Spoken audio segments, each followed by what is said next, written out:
सतगुरु तत्वदर्शी संत रामपाल जी महाराज के अमृत वचन सर्व पवित्र धर्मों के पवित्र शास्त्रों के आधार पर अनअधिकारी से ये सतनाम प्राप्त हो गया ना 2 अक्षर का, उसका वैसे भी यूज नहीं होना, कोई लाभ नहीं होना उससे।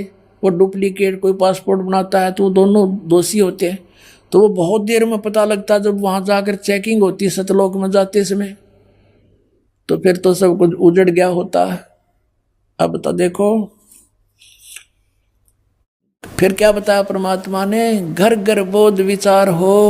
ओए होए, मेरे ज्ञान का, बोध माने ज्ञान का, घर घर विचार विमर्श चलेगा और सबकी दुर्मति दूर बहाए, सबकी दुर्मति दूर हो जाएगी। हाहाकार माचरी यो मेरा, सासू बहू तो लड़े, बहू सास ने के गे लड़े हैं, पड़ोसी के लट्ठम लट्ठा, बान भाई का प्यार रहा नहीं, माया हाय हाय हो रही है। कहते हैं बिल्कुल शांत हो जाएंगे, किसी में या हाय हाय मिट जाएगी, कति पता लग जाएगा कि परमात्मा की भक्ति करने से छुटकारा होगा। और जो मालिक ने देना है वो इतना देगा, तुमसे समाप्त नहीं हो सकता। ये सत्कर मान लेना। ये देखिएगा, घर घर बोध विचार हो, दुर्मति दूर बहाए, कलयुग में एक हो कैस एक है वह सोई और बरते सहज सुभाए। कलयुग में ये सभी एक हो के और बरते सहज सुभाए, सब प्यार से रहा करेंगे। पता लग जाएगा किसी की आत्मा दुखाने से हमें कितनी हानि होती है, कितना दुख भोगना पड़ता है। कहते कहा उगर का शूद्र हो, डाकू चोर लुटेरे शूद्र जिसको तुम छोटी जाति के कहते हो और कोई बुराइयां करते हैं, कहते हैं हर सब की भवभीर और सो सत समान समदृष्टि है समृत सत कबीर। के सभी उग्र हो चाहे शूद्र हो, डाकू चोर, सब इस बात को स्वीकार करेंगे कि हम गलती कर रहे हैं और अपना सच्चाई से के साथ इस मार्ग को ग्रहण करेंगे। और बहुत भीड़ माने बहुसंख्या में लोग इस वस्तु को, सतनाम को, इस पंथ को ग्रहण करेंगे। और वो जो मार्गदर्शक होगा वो समान दृष्टि से सबको एक दृष्टि से, एक स्वभाव से, एक भाव से व्यवहार करेगा और वो समर्थ सत कबीर होगा। बोलो सतगुरुदेव। परम पिता परमात्मा पूर्ण ब्रह्म सारी सृष्टि के रचनहार कबीर देव जी, अल्लाहु अकबर, हक्का कबीर, आलम बड़ा कबीर, ये सर्व सृष्टि रचनहार परमेश्वर है। ये हम सब जीवात्माओं का जनक पिता है। यही परमात्मा चारों युगों में अपने सतलोक निज धाम से तीसरे मुक्ति धाम से गति करके चल के आते हैं। हम काल जाल में फंसी हुई भोली आत्माओं को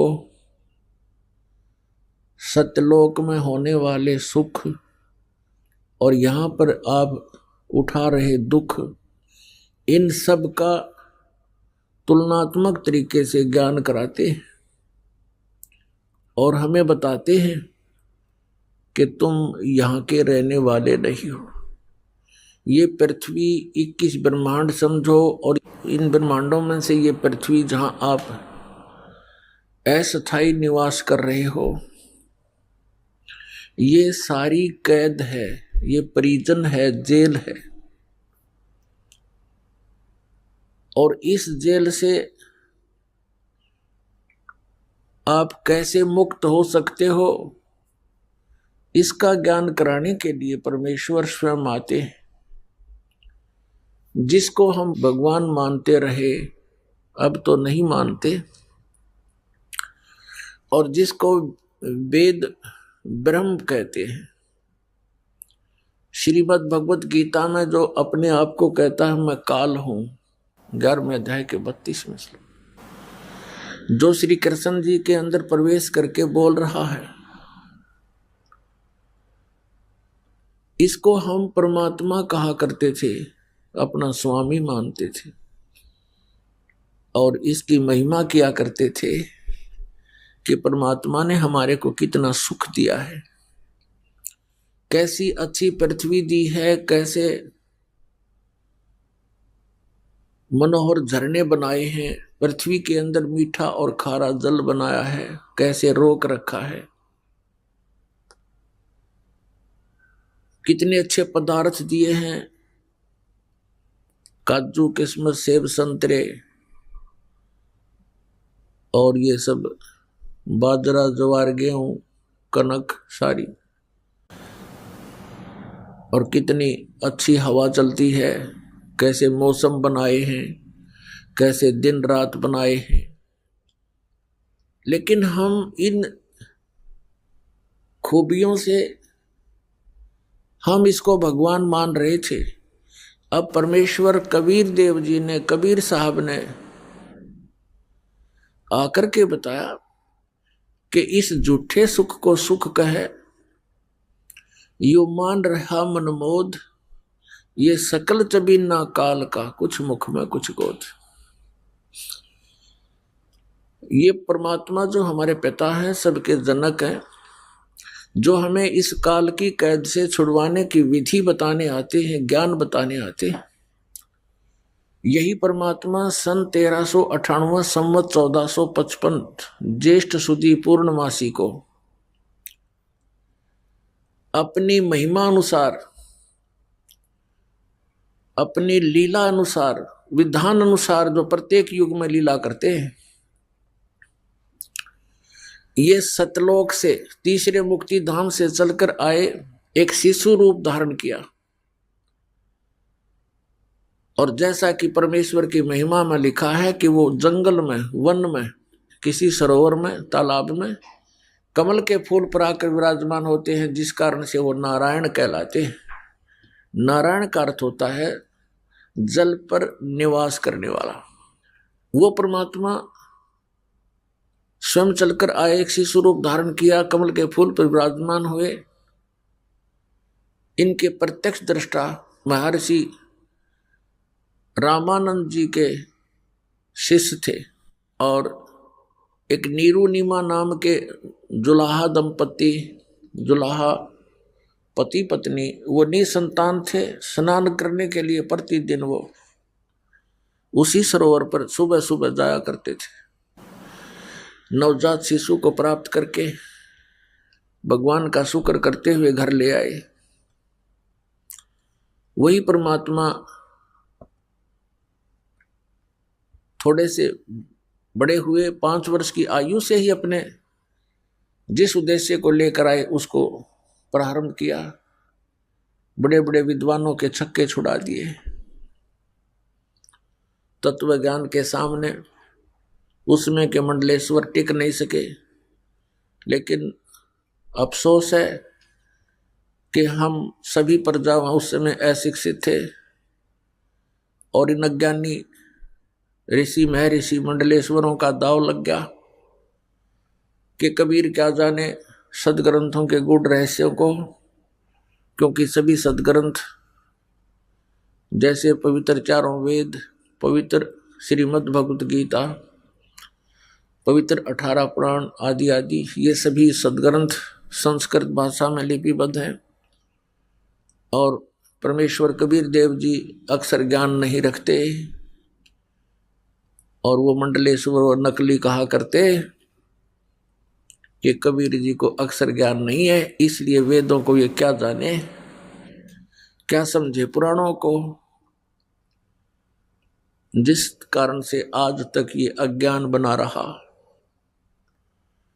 शास्त्र विधि त्याग कर मनमाना आचरण ये अज्ञानी ऋषि महर्षि करवाते रहे।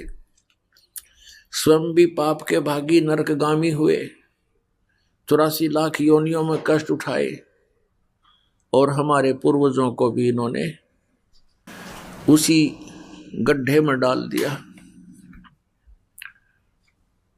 पुण्यात्माओं, उस परमेश्वर कबीर देव जी जिसको धानक कहा करते थे, जुलाहा कहा करते थे, उसने आकर के हमें बताया कि तुम कहाँ फंसे पड़े हो, कुछ विचार करो पुण्यात्माओं। परमेश्वर कहते हैं, मात पिता मेरा नाही, ना मेरे घर दासी, और जुल्हे का सुत आन कहाया, जो जगत करे मेरी हासी। परमात्मा कहा करते थे, ना हम जन्मे ना गर्भ बसेरा, ना हमारा कोई जन्म हुआ, ना हम किसी गर्भ में रहे, और हम सतलोक से चलकर आए, काट नियम की फांसी। अब परमात्मा की इन बातों पर विश्वास किसी को नहीं हो रहा था, क्योंकि हमें अक्षर ज्ञान नहीं था। और ये शिक्षा इस मनुष्य जीव की सबसे बड़ी शत्रु है। हम भले इसको बड़े गर्व के साथ मानते हैं कि शिक्षा नहीं है तो पशु के समान जीव है, नहीं। ऐसे कहने वालों को सबसे पहले ये सोचना चाहिए कि आपके माता पिता क्या पशु थे जिन्होंने कभी शिक्षा ग्रहण नहीं की, और उनका कितना नेक आचरण था, कितने नेक विचार थे, कैसी सद्भावना उन लोगों में थी। और आज के मानव को तोल कर देखो उन महापुरुषों के साथ जिनको शिक्षा नहीं थी। इन शिक्षा से बिगड़े हुए व्यक्तियों को अब सुधारना कितना कठिन हो गया है। अभिमान का अंत नहीं, जरा सी पोस्ट किसी को मिल जा धरती तोल देता है, आगा पीछा नहीं देखता पाप करते समय।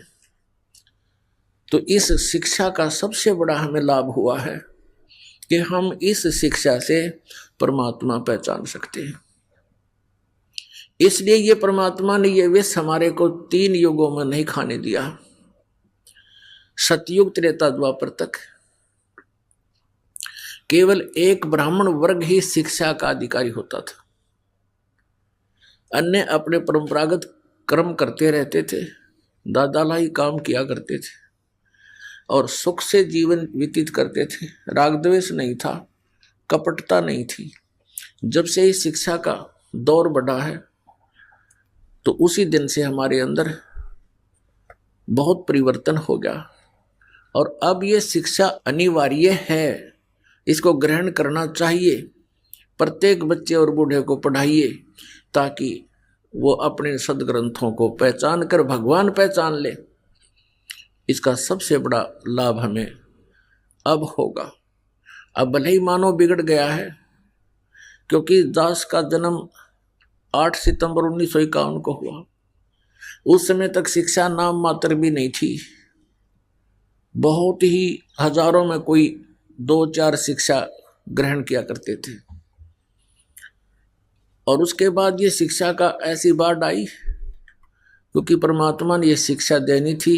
ये कंप्यूटर और ये इंटरनेट बनवाने थे ना, ये जीव नहीं बना सकता इनको। ये भूल है मानव की, ये नहीं सोचा मैंने ये ऐसी खोज करके ऐसे इंस्ट्रूमेंट बना दिए। ये गॉड गिवन ज्ञान है, गॉड गिवन विज्ञान है, नॉलेज है। और इसका उद्देश्य क्या था परमात्मा का, कि जब परमेश्वर 600 वर्ष पहले आए थे, सन 1398 से 1518 तक 120 वर्ष रहे भगवान यहाँ पर, तो वो तो मालिक थे, सर्वशक्तिमान थे। एक दिन में हजारों स्थानों पर अपने अन्य रूप बना करके बहुत चोले धार के और जगह जगह प्रचार किया करते थे। लाखों की संख्या में उनके अनुयायी बन गए थे। अब कोई भी संत इतनी सिद्धि युक्त नहीं है। अगर किसी में थोड़ी बहुत सटोर कर भी ली किसी ने तो जल्दी फ्यूज हो जाता है, कुछ दिनों के बाद उसमें क्रिया नहीं रहती। जिस कारण से परमात्मा ने ये मीडिया बनवाया, और मीडिया भी अपने दायित्व से दूर भाग रहा है, सत्य को सामने लाने में कतराता है, असत्य के ढोल पीटने में अपना गर्व समझता है। और ये सब कुछ परमात्मा ने अपने प्यारे बच्चों को, अपनी प्यारी आत्माओं को इस तत्व ज्ञान समझाने, घर घर पहुंचाने के लिए दिया था। पिछले 3 युगों में देखो, ना कोई सड़कें होती थी। एक रेडू में, जिसको रथ बोलते थे, 6 खच्चर जोड़ के, ये घोड़े जोड़ कर निकाला करते थे। क्यों? उनको कहीं से निकाल ले जाते, ना सड़क थी, गड्ढों में से, कांटों में से, कहीं से निकाल लेकर अपना पहुंच जाते थे। अब कितना प्रत्येक व्यवस्था सुचारू है, सड़कें हैं, गाड़ियां हैं, एरोप्लेन हैं, यानी बहुत कुछ हमने इस विज्ञान से प्राप्त किया। लेकिन एक विज्ञान, ये तत्व ज्ञान है। इस विज्ञान के सामने सभी विज्ञान व्यर्थ हैं, यूजलेस हैं। और इस विज्ञान को हम छोड़कर केवल अपने पेट रोजी रोटी के तक सीमित जो वस्तु है उसी पर सारा जीवन व्यर्थ कर रहे हैं। इसके साथ साथ परमात्मा की भक्ति अनिवार्य है। तो जैसा कि प्रसंग चल रहा था, परमेश्वर कबीर जी ने आकर के हमें ये ज्ञान दिया, ये बताया कि तुम यहाँ काल के जाल में फंसे हुए हो, ये तुम्हारा ठीक ठिकाना नहीं है, आप मुझे पहचानो। और उसके लिए बताया करते थे कि जिस क्रिया को तू करते करते सारा जीवन व्यर्थ कर देता है, ये तेरे साथ नहीं चलता। जैसे परमात्मा ने बताया कि तुम जिस शक्ति को परमात्मा मान रहे हो, ये भगवान नहीं है। मुल्ला माया मग में बैठी हंसा चुन चुन खाई, ये ज्योत स्वरूपी अलख निरंजन कह मैं ही करता भाई। एक न करता दो ना करता, ये 9 बना दिए भाई, और 10वां भी धुंधर में मिल जा सत कबीर दुहाई। क्या बताते हैं कि ये ज्योत निरंजन काल कहता है मैं ही भगवान हूं और कोई परमात्मा नहीं है। जैसा कि शिव पुराण विद्वेश्वर संहिता के अंदर ये काल भगवान कहता है इन ब्रह्मा और विष्णु को कि पुत्रों, तुमने अभिमानवश अपने आप को ईश मान लिया, भगवान मान लिया, तुम भगवान नहीं हो। इस संसार का मैं ही करता हूं, मेरे अतिरिक्त कोई परमात्मा नहीं है। तो यहां भगवान कहते हैं कबीर परमेश्वर जी की महिमा से परिचित हुए, फिर गरीबदास साहिब जी को यथार्थ ज्ञान दिया। आदरणीय गरीबदास साहिब जी परम पूज्य परमेश्वर कबीर साहिब जी से प्राप्त ज्ञान के आधार से कहते हैं, ये मुल्ला माया मग में बैठी हंसा चुन चुन खाई, और ये ज्योत स्वरूपी अलख निरंजन यो काल कह मैं ही करता भाई, मैं ही करता हूं। जगत का पेखना पेख्या धनी का नाम न लेखा, जगत का पेखना पेख्या धनी का नाम न लेखा। जो मालिक है उसका कितना जिक्र भी नहीं। फिर कहते हैं एक न करता दो ना करता, ये 9 ठहराए भाई। कहते एक भी भगवान मना काम चला, इनका इन 9 भगवान बना दिए। और कहते हैं 10वां भी धुंधर में मिल जा सत कबीर दुहाई। 10वां एक भगवान और आवेगा काल का भेजा हुआ, कलयुग के अंत में आवेगा। इन काल के द्वारा भेजे गए अवतारों का विधान है कि ये दुष्ट वृत्ति के लोगों को मारकर ही शांति स्थापना की चेष्टा करते हैं। उससे शांति नहीं होती और अशांति फैल जाती है। जैसे परशुराम जी ने अक्षत्रियों को मार डाला था।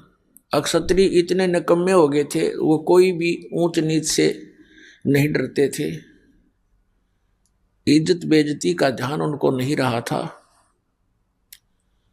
वो बहुत बदतमीज हो गए थे, जनता के लिए दुखदाई बन गए थे। ये राजा लोग, राजनेता, तो परशुराम जी ने आकर उनको सबको काट दिया था फरसे से। लेकिन परमात्मा कबीर जी कहते हैं कि ये कोई समाधान नहीं है शांति स्थापना का और बुराई को नाश करने का। इससे तो और बुराई बढ़ गई। जो उनकी पत्नियां विधवा हुई, बच्चे अनाथ हुए, अब उनके सामने कितनी परेशानी खड़ी होगी। कोई उनकी बेइज्जती कर रहा है, इज्जत लूट रहा है, बच्चों के लिए परवरिश का कोई साधन रहा नहीं। ये खाक शांति उत्पन्न की उन्होंने, और क्या खाक उन्होंने ये बुराई मिटाई। परमात्मा आते हैं अपने तत्व ज्ञान और अपनी शक्ति से बुरे व्यक्ति को भी नेक बना देते हैं। और फिर वो पुण्यात्मा स्वयं भी भक्ति करते हैं और अन्य समाज को भी वो दुखदाई नहीं होते, क्योंकि वो परमात्मा से डरने वाले बन जाते हैं। परमात्मा से डर उस समय लगता है जब हम कुछ तत्व ज्ञान से परिचित हो जाते हैं। तत्व ज्ञान से परिचित होने के बाद परमात्मा कहते हैं तुमने उस दरगाह का मैल नहीं देखा और धर्मराज के तिल तिल का लेखा, कि तुम यहां गलतियां करते हो, रिश्वत लेते हो, किसी को सताते हो, अपने से निर्बल को तंग करते हो। परमात्मा के पास तुम्हारा एक एक श्वास का अकाउंट है। आप मन में गलत भी सोचते हो, वो भी आपके बैड अकाउंट में वह एंट्री होती है और उसका भी फल आपको भोगना पड़ता है।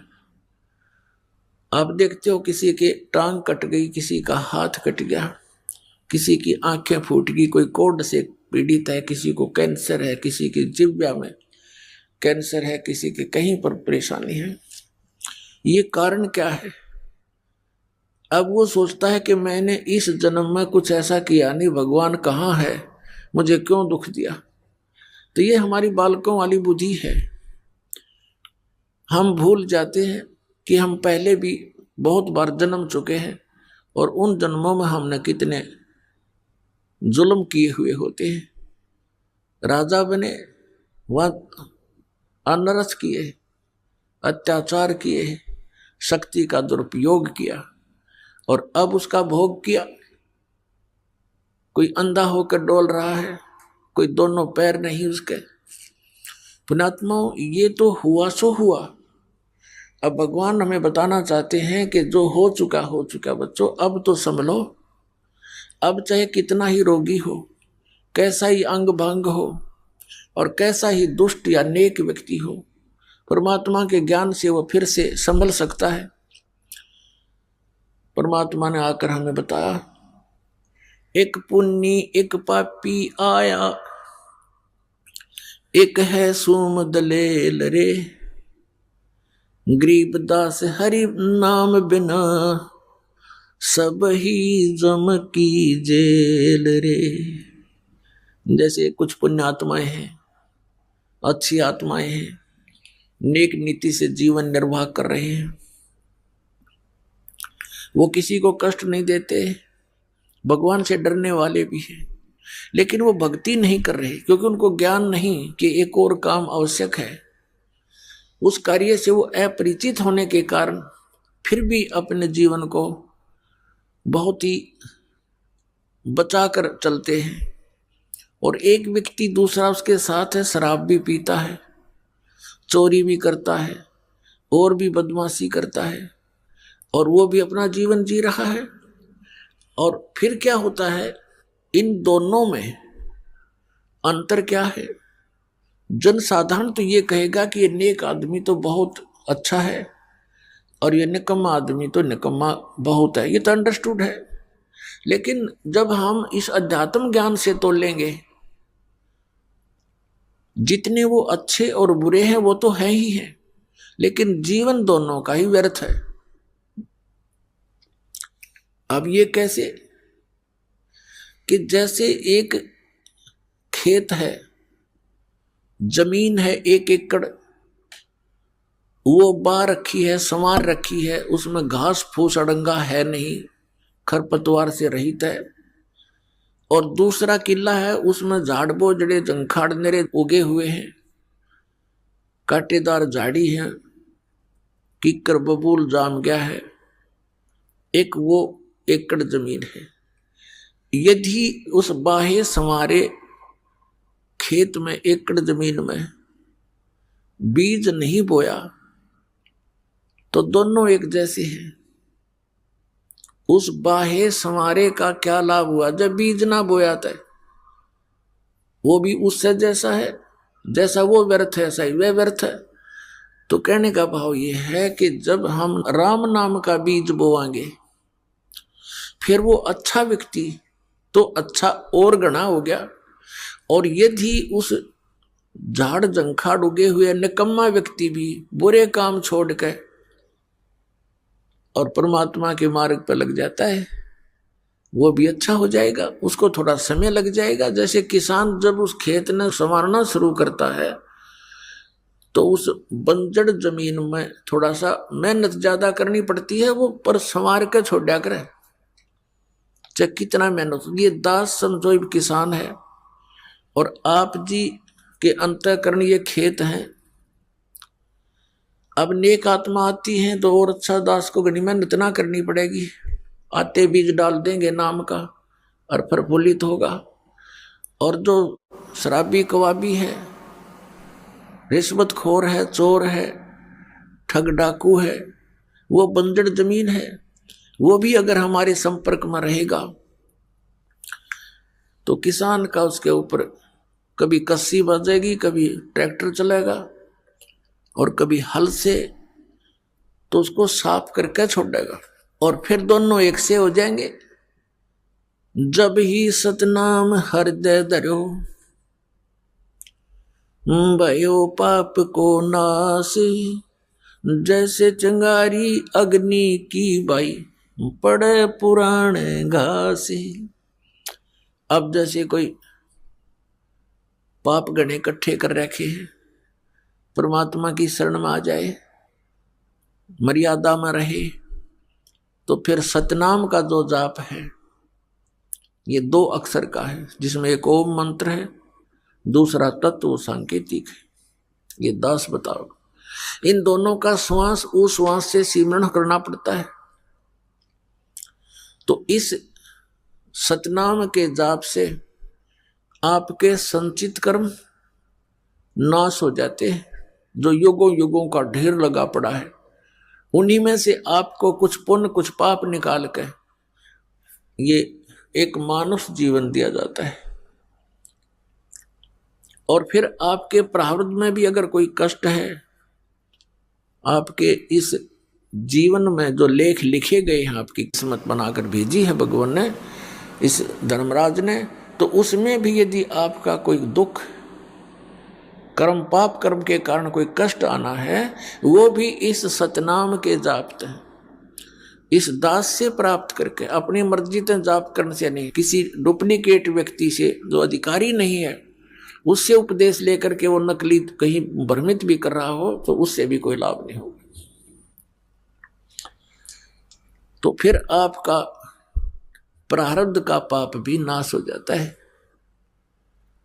तो पुण्यात्माओं, एक पुण्य एक पापी आया, एक है सोम दलेल रे, गरीब दास हरि नाम बिना, ये सब ही जम की जेल रे। कहते जब तक सतनाम आपको प्राप्त नहीं होगा, पापी है वो नरक में चला जाएगा, को पुण्य करता वो स्वर्ग में। फिर दोनों खाली होके, पाप वाला नरक में पाप खत्म करके, स्वर्ग वाला स्वर्ग में पुण्य खत्म करके, और फिर वह दोनों वापस यहाँ पर इसी काल की जेल में। तो परमात्मा क्या बताते हैं, अमर करूं सतलोक पठाऊं, तात बंदी छोड़ कहां, बंदी छोड़ हमारा नामम, अदर अमर है अस्थिर ठामम। पुण्यात्माओं, आपके ऊपर बहुत जबरदस्त प्रभाव है। जैसे किसी व्यक्ति ने नशा कर रखा हो और वो घर के सामने से ही गुजर जाता, आगे चला जाता है, उसको ये नहीं पता तेरा घर कहाँ है, वो नहीं पहचान पाता तेरा माता पिता भी सामने खड़े हैं। तो वो दशा आज आपकी और हमारी है। हमारे पिता यहाँ भटक भटक कर चले गए, 120 वर्ष तक रहे वो बनारस में, काशी शहर भारतवर्ष में। सन 1398 से सन 1518 तक एक अपने विधान अनुसार एक सिंपल मैन की, एक साधारण मनुष्य का रोल भूमिका करके, और वो परमात्मा अपना तत्व ज्ञान प्रचार करके, और जो लीला भगवान किया करते हैं वो करते ही करते हैं। ऐसी लीलाएं उन्होंने की और हमें समझाने की चेष्टा की, लेकिन हमारा ये अज्ञान आगे अड़ा रहा, जिस कारण से आज तक हम भटक रहे हैं, अपने भगवान को पहचान नहीं पा रहे। आप बहुत कष्ट उठा रहे हो, लेकिन एक शराबी व्यक्ति हो या भांग का नशा कर रखा हो, वो कहीं पड़ा रहे, धूप और छाया का उसको पता ही नहीं। उसको तो वो जून महीने की गर्मी भी, जिसमें उसको पसीना आया हुआ है, बाहर पड़ा है, हरियाणा, पंजाब, राजस्थान, उत्तर प्रदेश, मध्य प्रदेश की गर्मी में, उसमें उसको कोई कहे जो बाहर पड़ा हो नशा करके कि उठ ले भैया, देख तेरा क्या हाल हो गया है, पसीने आए हैं, मुंह में झाग आए हैं, चल तुझे छाया में बैठा दूं। वो कहता छोड़ दे, मौज हो रही है। उसको पता ही नहीं मौज क्या है, क्योंकि नशे में है वो। तो आज हम उसी दशा में है, सच कर मान लेना। चाहे यहाँ प्रधानमंत्री बना हो, चाहे सारी पृथ्वी का पति बना हो, वो इसी नशे में बातें कर रहा है। अब पुण्यात्मा परमात्मा कहते हैं, इस झूठे सुख को सुख कहे, ये मान रहा मन मोद, ये सकल चबीना काल का, कुछ मुख में कुछ गोद। फिर क्या बताते हैं, कबीर ये माया अटपटी, सब घट आण अड़ी, किस किस को समझाऊं या कुएं भांग पड़ी। इस 21 ब्रह्मांड के कुएं में इस काल भगवान ने, जो यहाँ का स्वामी है, यहाँ का मालिक है, इसने ये झूठे सुख की इस माया की भांग डाल दी और सभी ने उसी के जल को पान कर रखा है, पी रखा है। अब आप शाम के समय किसी ठेके पर जाकर देखो, वहां से पी कर टीटी बनकर चाहे सोजने आ रहे हो, रास्ते में उनसे बात करके देखना, एक जैसी भाषा, एक जैसी चाल, एक जैसा उनका बर्ताव होगा।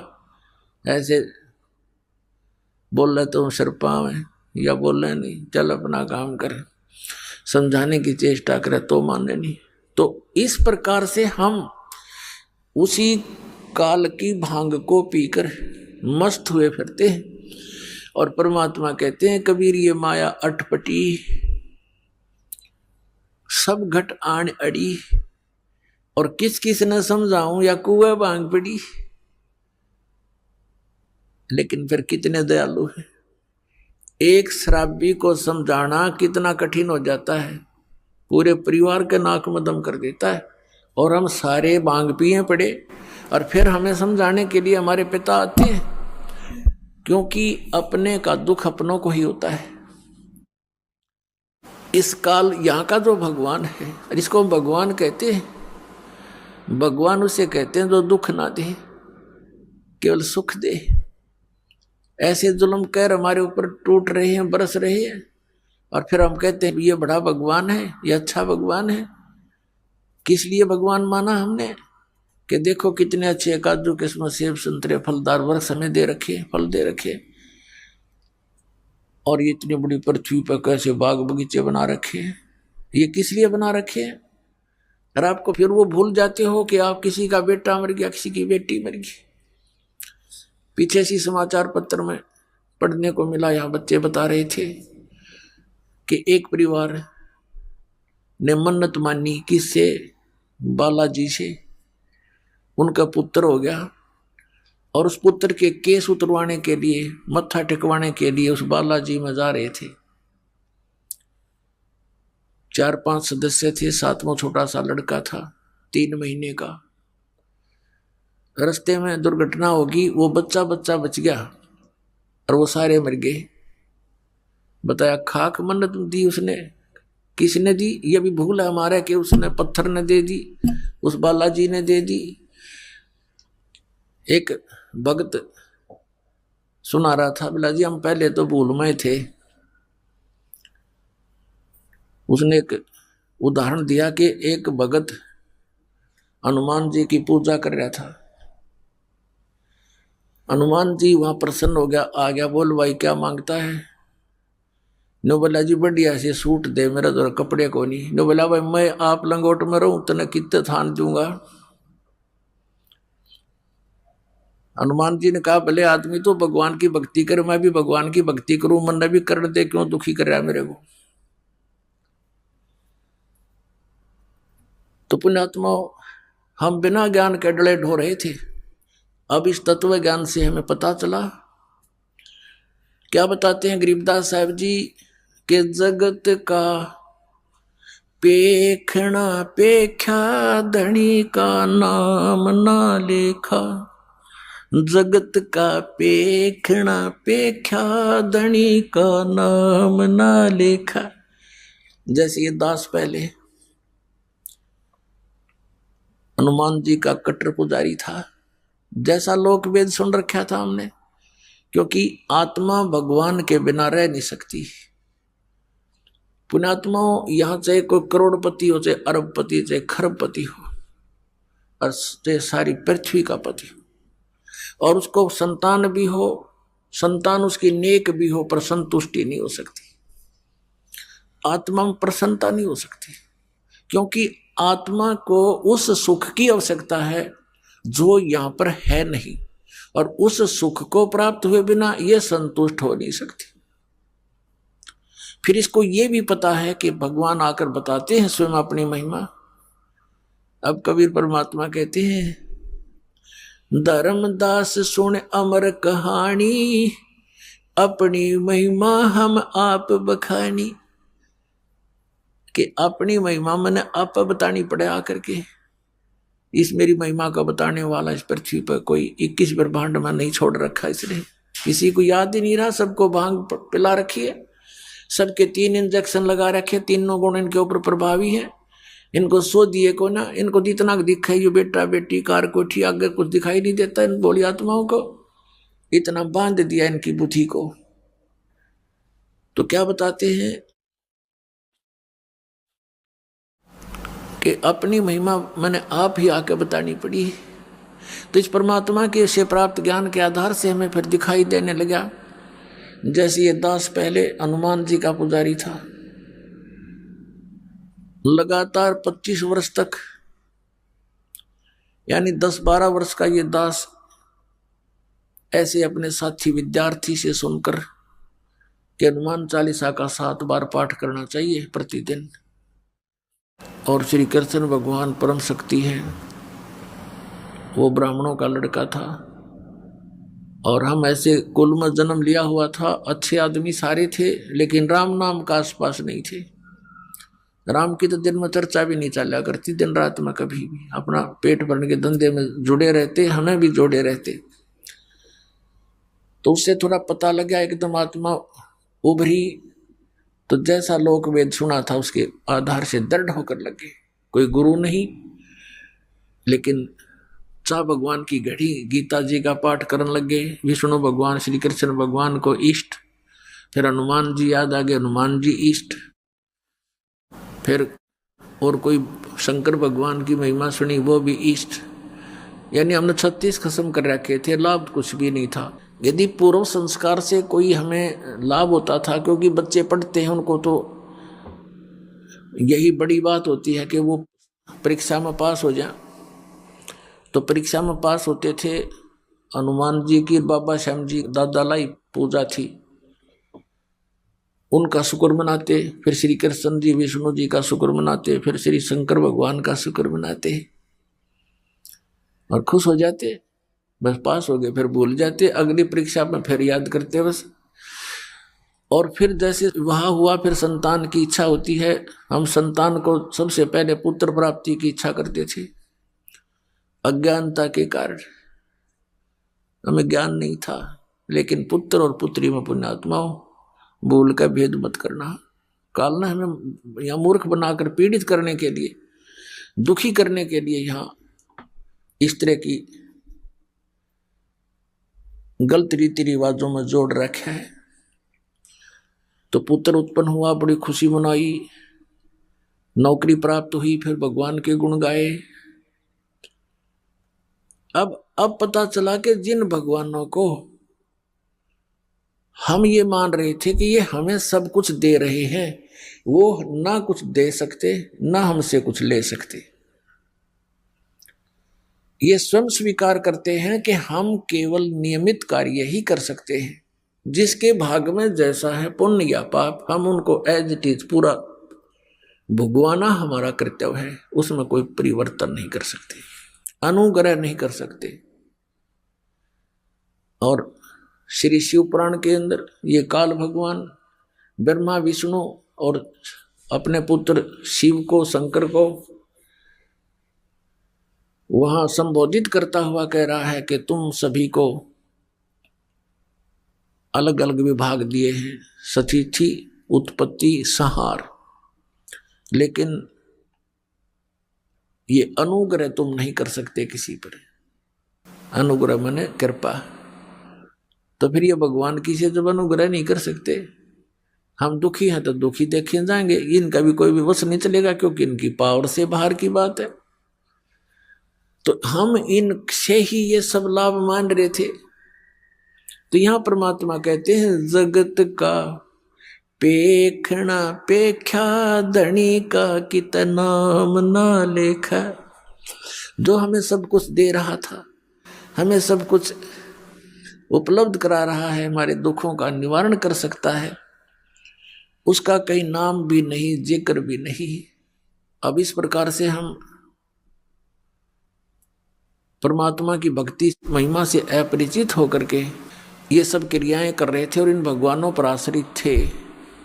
कबीर परमेश्वर जी कहते हैं कि धर्मदास सुन अमर कहानी, हमने अपनी महिमा आप बखानी। क्या बताते हैं परमात्मा कबीर परमेश्वर जी? कबीर पीछे लग गया जाऊं था मैं लोक वेद के साथ, रस्ते में सतगुरु मिले भाई दीपक दे दिया हाथ। कबीर परमात्मा जी कहते हैं कि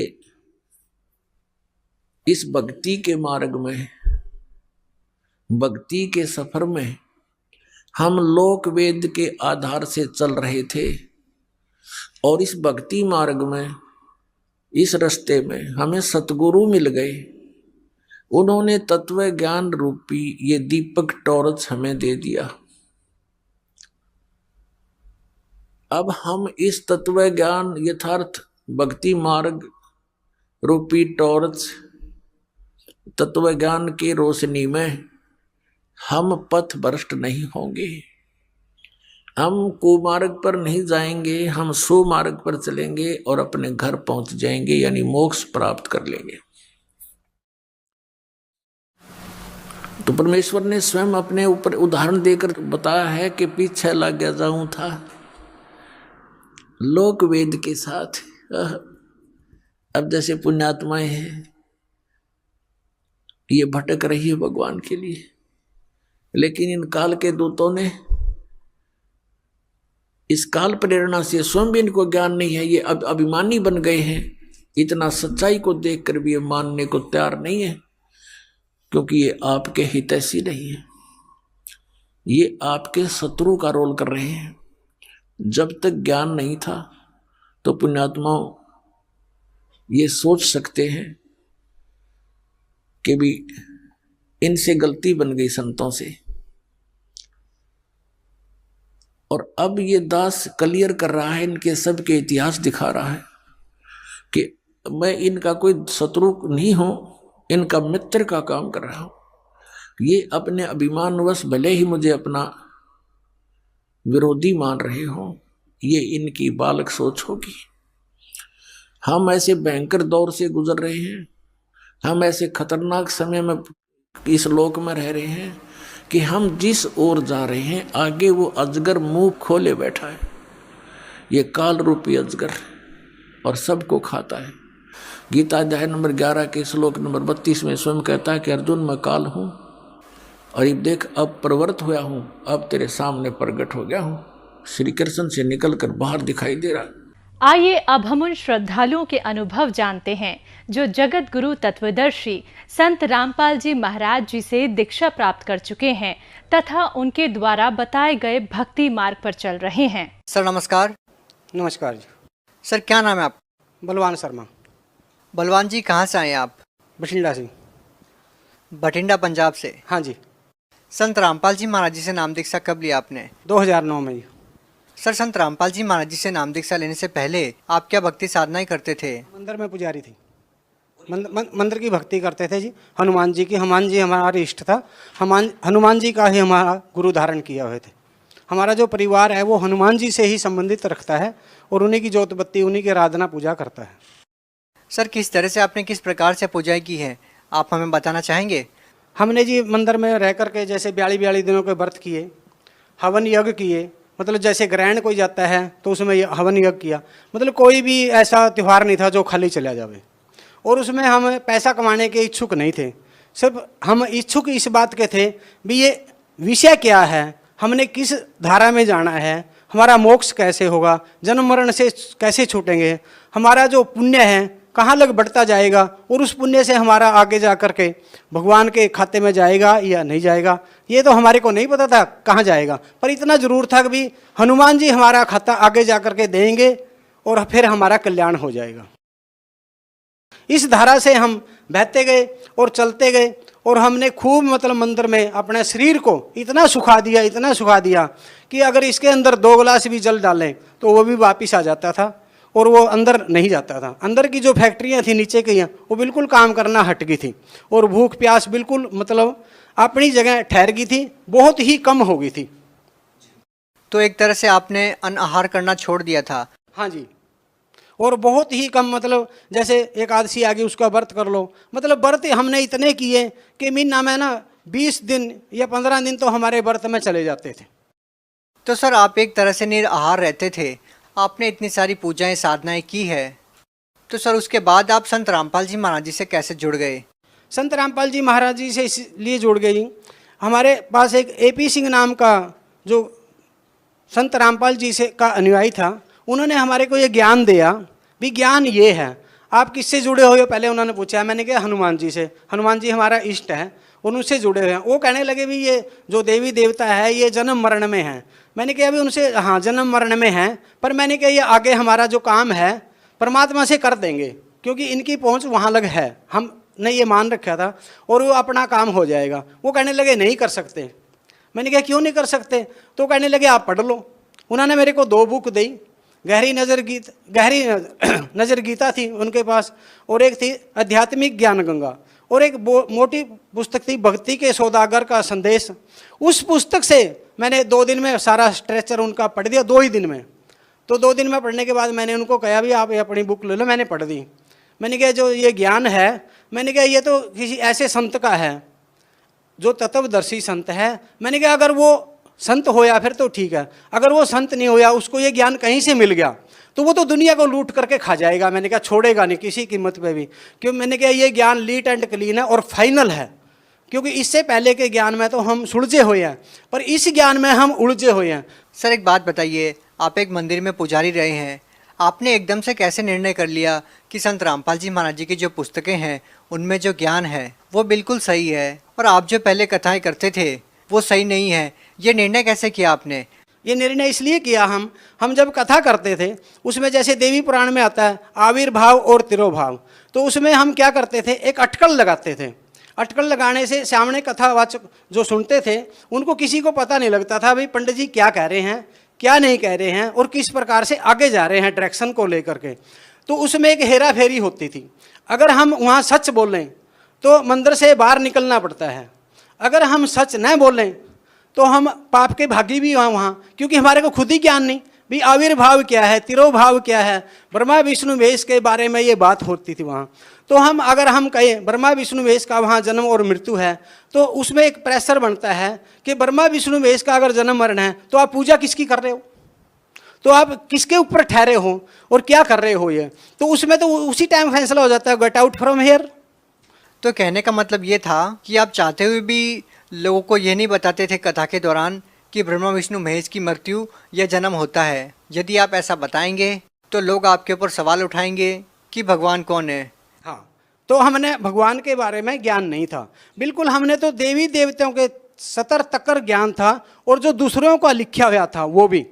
और जो पुराणों के अनुसार हम कथा करते थे, जहाँ भी ये तत्व ज्ञान की बात आती थी वहाँ से अटकल लगा करके हम आगे चले जाते थे और माई या कथा सुनने वाला खुश हो जाता था। हमारी तो इतनी ही पहुँच थी। सर एक बात बताइए, जैसे कि आप पुजारी थे, सर श्रद्धालुओं के मन में ये रहता था कि ब्रह्मा विष्णु महेश भगवान है, लेकिन आपको पता था कि देवी पुराण में लिखा हुआ है कि इनका जन्म और मृत्यु होता है, तो आपके मन में ये सवाल तो जरूर था कि ब्रह्मा विष्णु महेश से भी ऊपर कोई भक्ति है। तो क्या संत रामपाल जी महाराज जी की किताबें जो आपने पढ़ी, उनका लिटरेचर जो आपने पढ़ा, तो आपको क्या उन सवालों का जवाब मिला जिनको जानने के लिए आप भी उत्सुक थे? हाँ जी, उनके जवाब हमारे को मिले। जो हम संत रामपाल जी से ने हमारी जो ज्ञान की भूख थी वो बिल्कुल बिल्कुल ऐसे बिठा दी कि आपको और ज्ञान की ज़रूरत नहीं है और ये ज्ञान फाइनल है। अगर और किसी के पास कोई ज्ञान हो ऐसा तो गुरुजी हमारे कह रहे हैं कि भी मैं भी वहीं चल पड़ूंगा उस ज्ञान के पास और हम सारे चल पड़ेंगे। सर अमूमन हम देखते हैं कि संत रामपाल जी महाराज जी से वही लोग नाम दीक्षा लेते हैं जो किसी न किसी बीमारी से पीड़ित है। क्या आपने भी कोई बीमारी का निदान पाने के लिए संत रामपाल जी महाराज जी से नाम दीक्षा ली थी, या फिर ज्ञान आधार बनाकर ही संत रामपाल जी महाराज जी से नाम दीक्षा ली? नहीं, हमारे इससे कोई संबंध नहीं है। बीमारी को तो मैं इस प्रकार से समझता हूँ कि चलती रहती हैं कुछ ना कुछ बीमारी आदमी के साथ, क्योंकि जब शरीर बनया है उसमें कोई ना कोई फैक्ट्री काम करना हट जाती है। कोई खास विषय नहीं है। लेकिन मेरा एक खास विषय था भी, ये ओरिजिनल सच क्या है, परमात्मा के विधान क्या है, परमात्मा किस प्रकार से पाया जाता है, ज्ञान का अंत क्या है। सर ये तो ज्ञान की बातें थी। यदि बात करें प्रैक्टिकल की, क्योंकि जिस तरह से लोग आज समाज में जी रहे हैं, हजारों ऐसी पीड़ाएं हैं, मानसिक तौर पर पीड़ित है लोग, आर्थिक तौर पर पीड़ित हैं और शारीरिक तौर पर भी पीड़ित हैं। तो ऐसे में लोगों को तलाश है एक ऐसी संजीवनी की जो लोगों की सारी समस्याओं को दूर कर दे। तो सर हम आपसे जानना चाहेंगे, क्या संत रामपाल जी महाराज जी से नाम दीक्षा लेने के बाद क्या आपको ऐसी समस्याओं से भी निजात मिली जिन समस्याओं को लेकर आज समाज जूझ रहा है? हाँ, हमारे को उन जिन समस्याओं को लेकर के समाज आज जूझ रहा है और जिनको सहन कर रहा है और जिसमें उनके घर भी बर्बाद होते जा रहे हैं, उनको खुद पता है हमारा घर बर्बाद एक भूत ने कर दिया या एक देवी देवता ने कर दिया या किसी ने भी कर दिया या टूना टप्पे के चक्कर में है। आज सबसे बड़ी तो बीमारी ये देखो, हम तो कहते हैं मेरा ये धर्म है, धर्म नहीं है उसका, ये झूठ बोलता है वो। उसको देखो, उसके आगे देखो, उसने 5-7 मिर्च टांग रखी है, ऊपर नींबू टांग रखा है, उसका धर्म तो है ही नहीं कोई। धर्म कहाँ है? वो तो टूने टप्पियाँ वाला है। और जब टूने टप्पे वहाँ हम घुस जाते हैं, हमारे पास ये हर बीमारी से, हर किसी से, हर हवा से, हर देवी देवता से, हर पितर से, हर भूत प्रेत से जूझना पड़ेगा आपको, क्योंकि देवी देवता अच्छा। सर उन सभी का समाधान क्या है? उन सभी का समाधान एक ही है। अगर आप संत रामपाल जी से महाराज से जुड़ोगे, लेकिन जुड़ने के लिए भी मैं पहले कहता हूँ भी पहले ज्ञान को समझो। अगर ज्ञान नहीं समझा, वहाँ जुड़ गए, फिर भाग गए 2 महीना, कोई फायदा नहीं। उससे पहले निर्णय लो भी ज्ञान क्या है, बात क्या है, किसमें किसकी पोस्ट में कितना दम है। उसमें पहले लिख गया भी देवी देवताओं के में इतना दम है, पितरों में इतना दम है, भूत प्रेत पिशाच में इतना दम है, काल में इतना दम है, धर्मराज में इतना दम है, परमात्मा में इतना दम है। तो गुरु में कितना दम है पहले ये देख लो, गुरु में कितना दम है। अगर गुरु में दम नहीं है तो वहाँ जाओगे क्या लेने? तो जा करके भी अगर प्यासे आ गए तो गए क्या लेने? आप तो मतलब ट्रेन में मूत्र फैलाने के लिए गए थे। फिर क्या ये माने कि संत रामपाल जी महाराज जी में दम है? हाँ, अगर संत रामपाल जी में आपको दम नहीं लगता है, उनको तोड़ लो। पहले आप जाओ, संत रामपाल जी से जुड़ोगे, वहाँ जाकर के कम से कम भी आपकी जो भूत प्रेत पिशाच की छाया है, जो घर में आपके अनबन हो रहा है, आग लगती है, ईंट पत्थर पड़ते हैं, आपके कपड़े सड़ते हैं, आपका टटी पेशाब बीच में निकलता है और आप उसको रोक नहीं पा रहे हो किसी कीमत पे भी, वो चीज़ पहले दिन ही खत्म हो जाएंगी, ये गारंटी है। आपका क्या अनुभव है इसके बारे में? आपके परिवार का क्या अनुभव है? मेरा अनुभव ये है, जब हमारे परिवार में मिसिज का गला बिल्कुल दाबिया जाता था, मुंह दाबिया जाता था और छोटे बच्चे थे मेरे, तंग हो जाते थे, उस बात को लेकर के रोते भी थे। क्योंकि अगर मंदिर के पुजारी के बच्चे रोएं और वो बात बाहर जाए। किस कारण से मुंह दबा दिया जाता है? ये पितरों के कारण, भूत प्रेतों के कारण। और उसमें ये था, जो भूत प्रेत थे या पितर था, उसका मेरे को पता भी था, लेकिन उसका इलाज मेरे से हो ही नहीं पा रहा था। सर आज आप पुजारियों की पोल अच्छे से खोल रहे हो और आपके निशाने लगातार तांत्रिकों पर भी फिट बैठ रहे हैं। बहुत बड़ा प्रश्न चिन्ह भी आप उन लोगों पर खड़ा कर रहे हैं। तो क्या ये जो तांत्रिक क्रिया होती है, भूत प्रेत की जो बाधा होती है, क्या संत रामपाल जी महाराज उसको ठीक कर देते हैं? संत रामपाल जी महाराज उन चीज़ों को बिल्कुल जाते ही कांटा मार देते हैं। आगे का क्या अनुभव रहा आपकी पत्नी का? हमारी पत्नी का ये अनुभव रहा कि जो वो चीज़ थी जिसको पितर प्रेत कह लो, वो अंदर बैठ गई थी बिल्कुल। वो अंदर बैठने के बाद मैंने उनसे कभी नहीं कहा भैया आप संत रामपाल जी से जुड़िए या न जुड़िए, पर मैंने उनको बुक जरूर पढ़वा दी थी सारी। मैंने कहा 5-5, 7-7 पेज करके पढ़ो इनको और इसमें देख लो, अगर जचे तो ठीक है, नहीं छोड़ दो। उन्होंने सारी बुक पढ़ी, उन्होंने अपने आप कह दिया ये अब मेरे पास कोई चारा नहीं है और मैं संत रामपाल जी के पास मैंने ले चल। मैंने कहा भाई सोच ले, पर ले चलेंगे पीछे नहीं हटेंगे, पीछे नहीं हटने देंगे, जो मर्जी हो जाए, मैं तो हटूंगा नहीं। तो उन्होंने कहा ठीक है पीछे नहीं हटेंगे। तो उसके बाद में हम जब घर से चले तो हमारी मिसिज का एक एक बूंद पेशाब की, मतलब उनको चलने ही नहीं दिया, एक कदम भी चलने नहीं दिया। उसके बाद में फिर हम धक्का कर करके मतलब हम जैसे तैसे पहुंच गए और हमारी मिसिज ट्रेन में बैठने के बाद में बाथरूम में ही रही, बाथरूम से बाहर ही नहीं आई। और हम जाकर के जाखल उतरे, जाखल का रास्ता पैसेंजर के अंदर 2 घंटों का 3 घंटों का रास्ता है, वो 2.5 का, तो उसके अंदर 3 घंटे बिल्कुल वहीं रही लेटरिन बाथरूम में ट्रेन में। तो उसके बाद में मेरे को कहने लगे भी तू दवाई लिया। मैंने कहा दवाई तो काम नहीं करेगी। चलो फिर भी एक बंदा वहाँ से जाखड़ से कहने लगा नहीं, वो भी शर्मा जी था, वो हमारी मिसिज को वैसे जानता भी था थोड़ा, मतलब शर्मा होने के नाते। वो कहने लगे नहीं यहाँ से निकल करके दवाई लिया। हम 40 रुपए की दवाई ले, मेरे को पता था भी दवाई ने काम नहीं करना, ये कोई और बात है, दवाई तो बहुत दूर की बात है इस चक्रव्यूह में। तो उन्होंने दवाई दी भी। तो उसके बाद में हम जब बरवाड़ा पहुँचे, अगली जब ट्रेन में बैठे फिर भी हम बाथरूम में रहे, यानी कि मतलब बरवाड़ा तक कर हम बाथरूम में पहुँच गए। और मतलब अंदर से मैं बहुत ही कल्पया इस बात के लिए भी, इतनी साधना करके इतना कुछ करा करके फिर भी रो रहे हैं बात को, और ये कितना बड़ा इस बात का चक्रव्यूह है जो हमारे को टेंशन में और दबोच रहा है। तो उसके बाद में जब बरवाड़ा गए वहाँ जाकर के मिसिज ने चाय पी, क्योंकि हमारी मिसिज ना चाय की बड़ी इच्छुक है, मतलब जो 4 बारी दे देते 4 बारी 6 बारी भी पी लेती है। वह कहने लगी बड़ी स्वाद है। मैंने कहा और पी ले भाई, क्योंकि गुरुजियों के वहाँ ना चाय बहुत ज़्यादा स्वाद होती है वैसे। तो उन्होंने चाय पी, मैंने कहा ठीक है। जब गुरुजियों ने आशीर्वाद दिया तो गुरुजी वहाँ से 5-7 कदम मतलब 4 कदम आगे चले गए। गुरुजी फिर दोबारा वापस आए, गुरुजियों ने सिर पे हाथ रखा। सिर पे हाथ रखने के बाद में तो मतलब 2-3 मिनट के बाद मिसिज बाथरूम में गई। बाथरूम में निकल जाने के बाद में उनको वहाँ पता लगा, अपने आप बताया उन्होंने भी इतनी बड़ी कोई चीज़ निकल करके भागी है। और मेरे को पता था वो चीज़ क्या भागी है। वो एक छोटा बच्चा था कोई 6 या 7 साल का, जो डेथ हुई थी, वो अंदर उसने जगह बना रखी थी सूक्ष्म रूप से, छोटे रूप से, और वो मतलब योनि के रास्ते बाहर निकली है।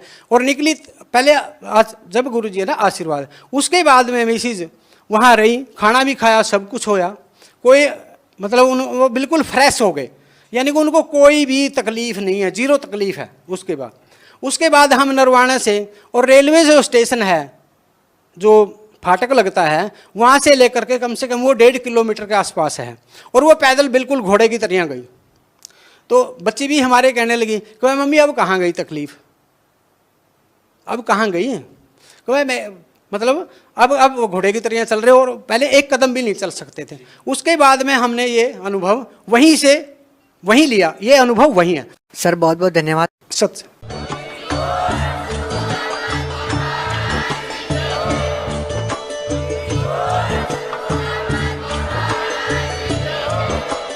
आप सुन रहे थे जगत गुरु तत्वदर्शी संत रामपाल जी महाराज जी के मंगल प्रवचन। अधिक जानकारी के लिए विजिट कीजिए हमारी वेबसाइट www.jagatgururampalji